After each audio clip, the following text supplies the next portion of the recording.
Avec la lettre A comme Apple, tiens, il y avait longtemps. Est-ce qu'on pourrait pas une fois le mettre à la lettre P comme pomme ou autre chose? Enfin, je ne sais pas. Oh, on aurait pu le mettre à la lettre P. Oui, c'est vrai. Oui, en effet, pour Apple Pay, puisque des hackers ont réussi à exploiter Apple Pay à des fins malveillantes, on ose l'imaginer, Xavier.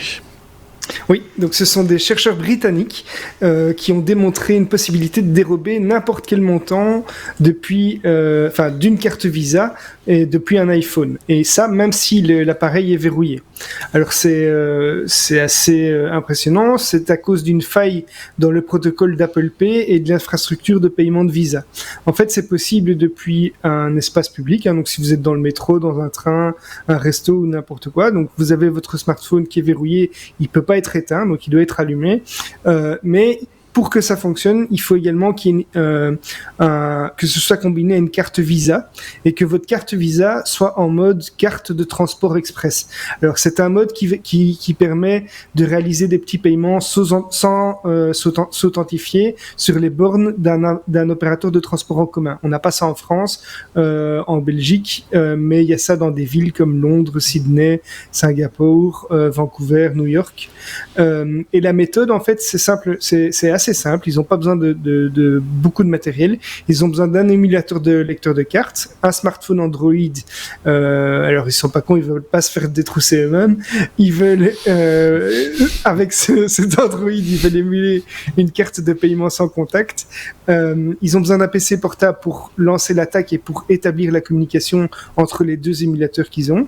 Et puis avec ce petit matos, ils vont pouvoir faire un paiement à distance, sans limite, sans authentification, comme je l'ai déjà dit, sur n'importe quel terminal de point de vente. Alors les raisons, c'est que le mode de paiement de transport express, dans le mode de transport express, les bornes des opérateurs de transport envoient une suite d'octets, donc un petit message que les chercheurs ont appelé des magic bytes, et il suffit pour eux de se faire passer pour un lecteur de borne, de diffuser ces magic bytes et de changer quelques champs dans le message qui a été transmis pour faire une transaction sans passer par l'écran de verrouillage, sans s'authentifier, et ils ont réussi dans les faits à faire une transaction de plus de 1000 livres sterling, donc un peu moins de 1200 euros.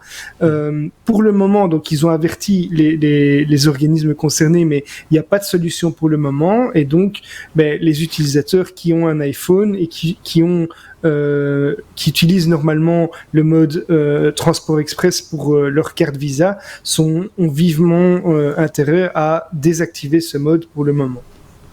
Donc c'est pas toutes les cartes Visa, c'est pas Mastercard, c'est pas tout Apple Pay qui est concerné, c'est la combinaison de ces deux modes qui est susceptible d'être attaqué pour le moment. Encore bon pour l'instant, ou c'est patché, ou on va... Non, donc je disais, c'est pas patché. En tout cas, okay. à l'heure au moment où on enregistre, dont je tire les faits, ouais. Je n'ai pas vu qu'une solution était trouvée. C'est pour ça qu'on demande aux utilisateurs de désactiver le mode transport express pour ne pas subir cette attaque. Donc voilà, on vous laisse évidemment comme toujours le lien vers cette news et donc à vous de votre côté, à l'écoute de ce podcast, d'aller vérifier peut-être si ça a été patché et dans quelles conditions vous devrez choisir de mettre votre Apple Pay en veille, dans le contexte qu'on vient d'expliquer. J'y arrive, c'est fatigant faire des podcasts. Mais j'espère avoir été clair. Dites oui. Merci les gars, on se sent soutenus. Oui.